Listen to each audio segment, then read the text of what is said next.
क्या आपको पता है कि यूपीएससी और अन्य कॉम्पिटिटिव एग्जाम में भगवान महावीर और जैन धर्म से हर साल क्वेश्चन पूछे जाते हैं, लेकिन सिर्फ 20 मिनट की तैयारी आपको पूरे के पूरे अंक दिला सकती है। नमस्कार दोस्तों, स्वागत है आपका मेरे इस चैनल पे स्टडी यूपीएससी में। अगर आप UPSC, UPPCS, SSC, CDS, CAPF, एफकड़ या किसी और भी कॉम्पिटिटिव एग्ज़ाम की तैयारी कर रहे हैं तो आज का यह वीडियो आपके लिए बहुत ही ज़्यादा इम्पोर्टेंट है।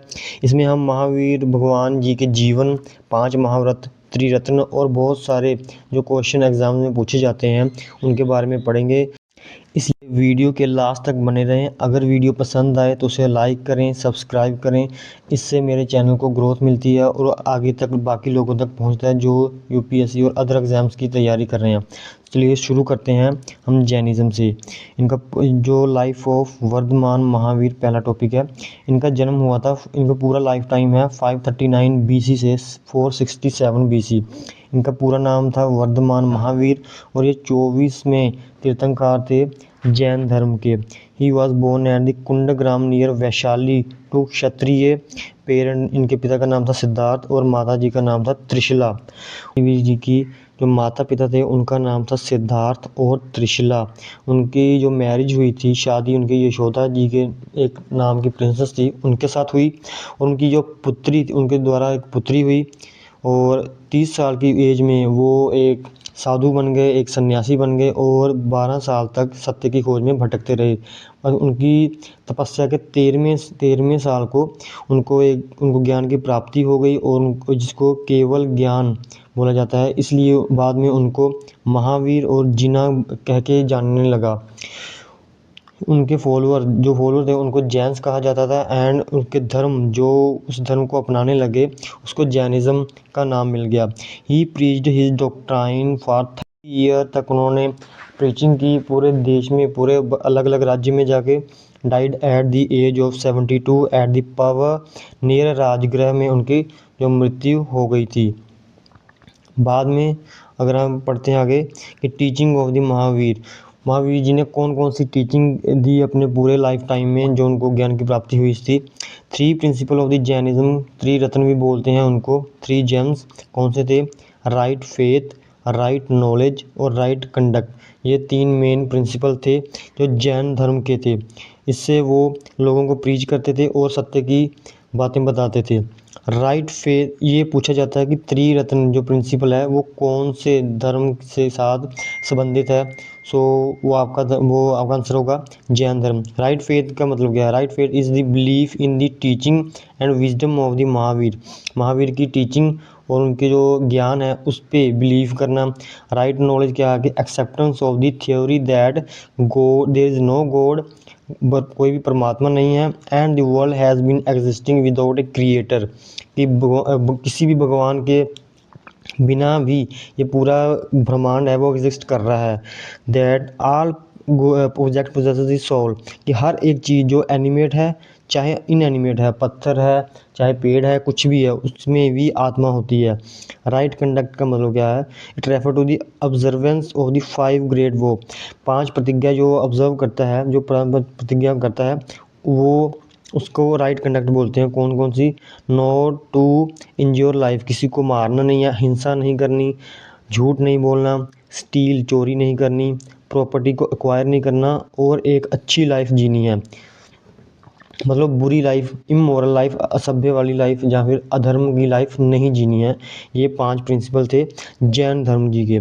और आगे है कि बोथ क्लर्जी और लेमैन, जो प्रीस्ट थे और जो कॉमन मैन थे, had to do strictly follow the doctrine of the ahimsa. जो भी लोग जैन धर्म में आ जाते थे उनको अहिंसा के सिद्धांत को अपनाना ही पड़ता था strictly. Mahavir regarded all the object both animate and inanimate have soul and various degree of the consciousness, कि वो बोलते हैं कि कोई भी चीज़ है, चाहे एनिमेट है, चाहे पत्थर है, चाहे लकड़ी है, चाहे कुछ भी है, उसमें आत्मा भी होती है और कुछ एक डिग्री तक की चेतना भी होती है। So they possess life and feel pain when they are injured, कि जब भी हम किसी चीज़ को मारते हैं उनको भी तकलीफ़ होती है, they feel pain. Mahavir reject the authority of the Vedas, उन्होंने वेद को रिजेक्ट कर दिया। ये क्वेश्चन भी आता है कि उन्होंने वेदा को एक्सेप्ट किया या रिजेक्ट किया।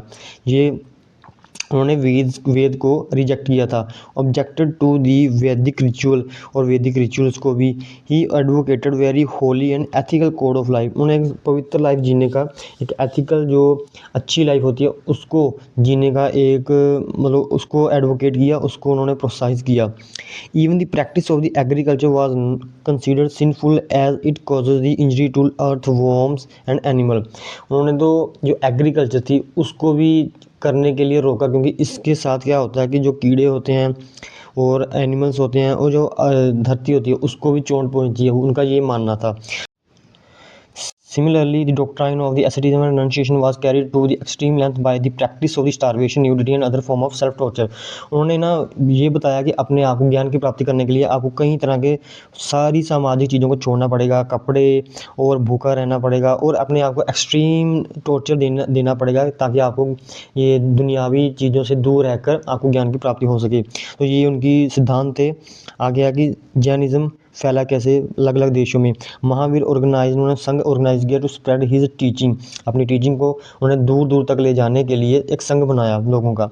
ही admitted both man and women in the sangha, दोनों को अंदर एंट्री की, संघ में अंदर एंट्री की इजाज़त थी। Which consisted of the both monk and lay follower, monk भी होते थे और जो जो नन्स होती थी वो भी होते थे। Rapid spread of the Jainism was due to the dedicated work of the member of the Sangh, Sangh के जो सदस्य थे उनका जो डेडिकेटेड वर्क था उसकी वजह से ही जो जैनिज़्म था वो फैला।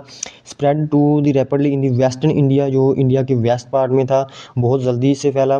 कर्नाटक में चंद्रगुप्त मौर्य और खारवेल ऑफ कलिंग, ये और royal dynasty of south India such as Ganga, Kadamba, Chalukyas, Rashtrakutas and ये सभी जो वंश थे, जो राजा थे, इन्होंने सभी ने पैट्रोनाइज़ किया जैनिज़्म को और जैनिज़्म धर्म को अपनाया, जिसकी वजह से ये जैनिज़्म और भी जल्दी से फैल गया। By the end of the 4th century BC there was a serious famine in the Ganga valley में, बहुत मतलब सीरियस एक अकाल पड़ गया। Many monk led by the Bhadrabahu Chandragupta Maurya came to the Shravana Belagola in Karnataka, बहुत सारे जो जैन मंक थे, भद्रबाहु लिखा जाता है कई बार, भद्रबाहु और चंद्रगुप्त मौर्य के नेतृत्व में ये कर्नाटक में श्रवण बेलगोल में आ गए। Those who stayed back in north India were led by the monk named Sthulabahu who change the code of conduct for the monk. तो बाकी बच गए थे मंक, वो पीछे नॉर्थ इंडिया में ही रह गए, और किसकी सदस्यता में, वो स्थूलबाहु के लीडरशिप में वो वहीं रह गए। उन्होंने थोड़ा बहुत कोड ऑफ कंडक्ट चेंज कर दिया जैन धर्म का। This led to the division of Jainism into 2 sects, इसकी वजह में दो शाखाएं बन गई जैन धर्म की। श्वेतांबर जो वाइट कपड़े पहनते हैं, और दिगंबर जो मतलब एकदम नेकेड रहते हैं बिना कपड़ों के। और फर्स्ट जैन काउंसिल थी जो वो पाटलिपुत्र में हुई थी, जो स्थूलबाहु जी के द्वारा कराई गई थी। लीडर ऑफ द दिगंबर थे, जो दिगंबर्स के लीडर थे, beginning of the 3rd century BC में हुई थी। जो सेकंड जैन काउंसिल थी वल्लभी में हुई थी, 5th century AD में हुई थी। ये AD है और ये BC है, इतना थोड़ा ध्यान रखना।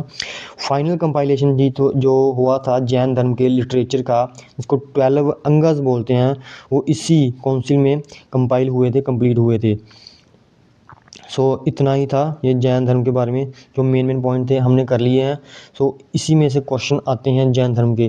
तो मैं लास्ट में आपको बताना चाहता हूँ कि जो भी आप टॉपिक पढ़ते हैं ना, उसके बाद उसके MCQ ज़रूर लगाएं, ताकि आपको पता चल जाएगा कि आप कहाँ लैग कर रहे हो। सो अगर आपको वीडियो पसंद आएगी तो ज़रूर लाइक करिए। So thank you, best of luck आपको आपके एग्ज़ाम के लिए। जय हिंद।